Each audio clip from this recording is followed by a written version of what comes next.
দরজা খুললো। তুমি কে জানি না আমি। আরে তুমি যদি আমার স্বামী হবে তাহলে তুমি আমার গোপন চিহ্নের কথা যদি বলতে পারো তাহলে আমি তোমাকে প্রতিরূপে মেনে নেব। বললো ও সনকা, তোমার বাম পায়ে উরুতের উপরে একটা যতুক চিহ্ন আছে, এই চিহ্ন আমি ছাড়াই আর তো কেউ জানে না। সনকায় আমার মনে মনে ভেবে দেখলো তাই তো। সনকায় আমার দরজাখানা খুলে দিল।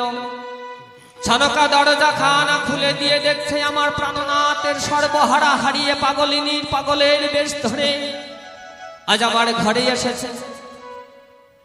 এইবার দাড়ি চুল একদিকে ছিল, সনকা আমার কামিয়ে জমিয়ে একদম গঙ্গা স্নান শুদ্ধি করে নিয়ে ঘরে তুলে নিল। আমি দেখছি আমার পালঙ্কের উপরে আমার মতো একটা ছেলে হুবু হুবু শুয়ে আছে।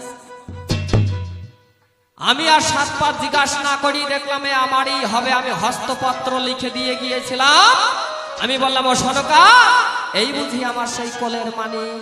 বললো হ্যাঁ, এই আমার এই একমাত্র কোলের